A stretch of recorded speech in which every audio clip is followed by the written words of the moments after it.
Alright, hello and welcome back. We wanted to make a video in response to Bill Maher's segment that he hosts once a week, which is called Real time. Real Time with Bill Maher. And anyways, this is real time with the Tea Party. So we just wanted to respond to what he had to say when he was making fun of the Republican nominees. So the next little segment of what we're going to discuss is going to be called Anyways, I think the 2012 election will be pretty much about contrasting Mitt Romney and Obama. We've had a very good nomination contest in trying to weed out what has been going on with the nominees.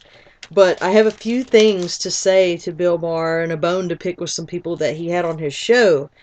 Um, I think that the nomination contest is not quite the way the people on his show see it. To me, the way that the Tea Party views this nomination contest and the election is that this will be the battle of Mitt Romney, which is the lesser repulsive to the American people, versus Obama, which is the more offensive to the American people. There was a guest on Bill Maher's show named Paul Begala, and he's a CNN contributor. And there's a few things that I have to say about him that I really didn't like. He introduced himself and he said that he was from Texas, and it seemed like he had absolutely no pride that he was from the state of Texas. Well, Bush is from there. Can you blame him? Well, I don't really see that that seems to be a problem. I know a lot of people didn't like Bush. Like me? Well, there's other people that didn't like Bush either. I, for Like one. Maher? Well, even so, I think that you should have a little bit more pride about the state that you come from. Otherwise, it's pretty pathetic. So, anyways, when you're sitting on a stage with other people that are more liberally minded people, there's no problem in being a conservative, but you shouldn't feel that you shouldn't have pride from where you come from just because those people politically are different than you. Except Alabama. So, anyways, I thought that Paul Begala guy was, kind of shallow. So he goes on to say that he felt that there should be a surtax so that we would have to pay for the war. But if Paul Begala has actually read Ron Paul's book, he will understand a thing or two about inflation. And the problem that we have has been with Obama's policies, in that when we continued everything that Bush had done for 10 years, 8. 10, go back to when all the war and stuff started, Yeah. that we are now leveraging a debt over the past 10 years because we had to borrow in order to pay for it. So we have this huge deficit, and there actually is a surtax on Americans, and it's the inflation that we've been paying on the deficit on the dollar. So now the dollar is only worth 33 cents because of everything that we have borrowed over this time to pay for the war. So I disagree with Paul Begala on that. We're already footing the cost of it. So the surtax on Americans is, of course, the inflation on the dollar. Okay, the other thing I didn't like about what Paul Begala had to say was him saying Romney will not know how to do a presidential budget. When you do a presidential budget, it's different than being the governor of Massachusetts. He was trying to criticize Romney, saying that Romney cut too much for education. I don't think as a president you are going to be willing to balance the budget off of the back of educational grants, and that's not exactly how a presidential budget functions when education is a state-funded mechanism anyway. So I think that I Paul think Begala was reaching to try and make Obama look better when Obama has screwed everybody on their student loans because of inflation and not stopping Bush policies like he said he would. mm-hmm. All right. Lied again. Right. Now, there is one thing I do want to say that I absolutely agree with Bill Maher about, and that is the behavior of the GOP. The GOP has been absolutely terrible during this nomination contest when it comes to going to local groups and participating. They were telling people who to vote for. They've been taking people's money and wasting it for the get out the vote campaigns. And the way that they have treated each other just because they're jealous and power hungry of each other in these political groups has been terrible. So the Tea Party has really distanced itself from the GOP in Georgia. I don't see nothing so grand about them. More like greedy than grand. Well, more like obnoxious. And I have to agree with what Bill Maher said about the GOP. Seems more like a frat house. I don't think it even goes there. I mean, this is something that is just so terrible Like the way that the people were behaving, it was like they were spitting and throwing dust in the air at each other. So, anyways, everything that Bill Barr has said about the GOP is absolutely true, and the dunce-like tendencies that they have. Um, but I do want to continue on, you know, with our little segment here. Mm. Since Bill Maher is just going to make shit up about the Republican nominees in his farewell address to them, until either I or Bill Maher run for president, I would rather Mitt Romney eke out America the Beautiful in mom jeans than see primetime 3-channel bought out media revamp of Obama's karaoke bar moments in an empty suit. Yeah. So, a last minute thing as we're starting to wind down the nomination process before the convention. I have supported all of the nominees during the nomination process. I bought Ron Paul's book. I bought Rick Perry's book. I researched Sarah Palin's book, Bachman's book. I gave them all free press in my newsletter for the past, from one summer to this summer. I gave to Rick Perry's campaign, Rick Santorum's campaign. I even gave to Newt's campaign. Why? I wanted to make it a competitive and tough contest to create an honest debate for everyone. Plus, he's hungry. Oh, God, don't even go there. For lust and cheese fries. That's right. Oh, God. All right. I want to talk about just a quick second about immigration policy and how that's going to play an important part in the presidential election.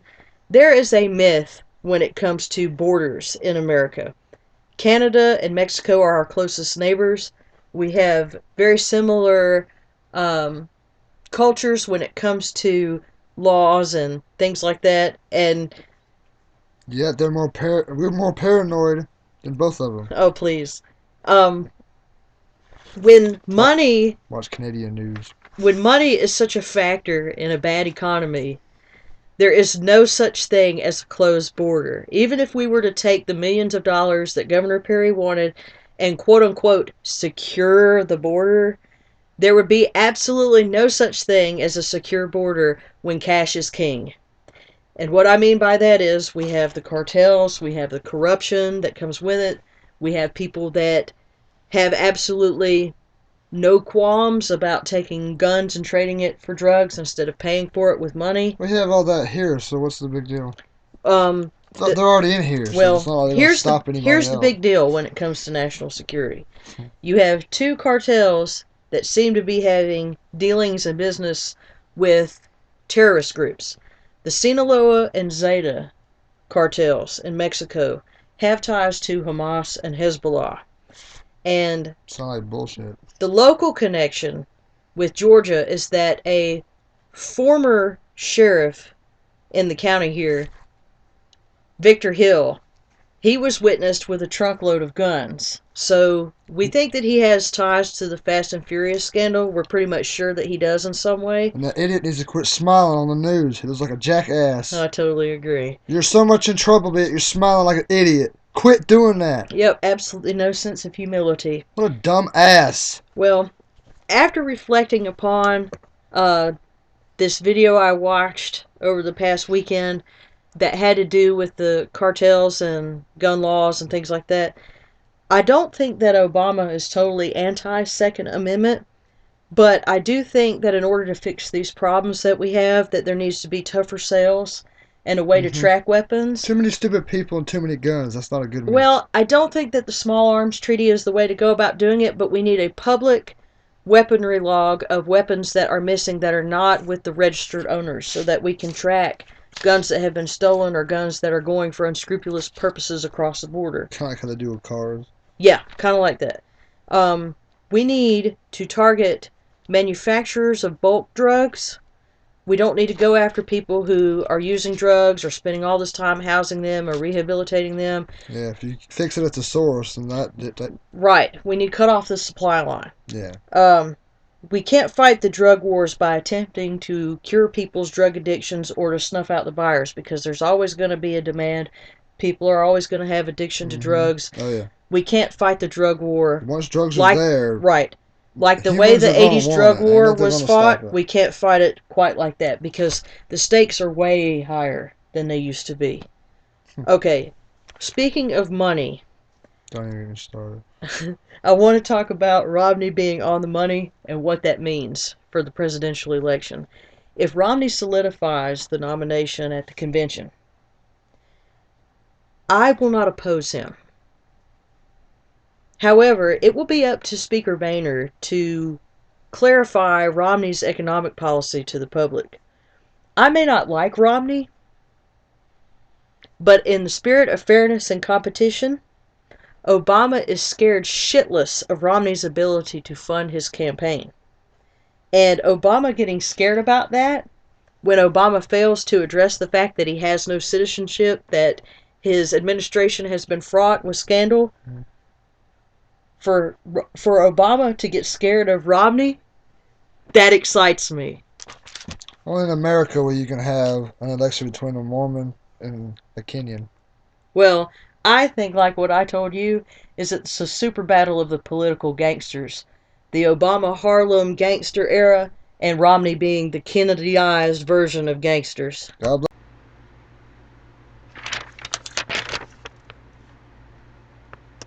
Okay, I just want to say here at the end that this summer we're going to rally and lobby the youth vote. And we want to recruit people that want to join our little Tea Party circle. So I just want to say that we need for people to get involved not just in the general election, but also with the Senate elections. And we need to talk to people who are just graduating from high school and get them to understand the political process and get them involved. So we're going to be making scarves. These are the political unity scarves with the red, the purple, and the blue. And we're going to be making buttons and flyers. We don't have money to make hats this year, but that's fine. I just want to give people something so they can be a part of what is really going on. Um, I guess that's about it. You want to close out? God bless America. God help it.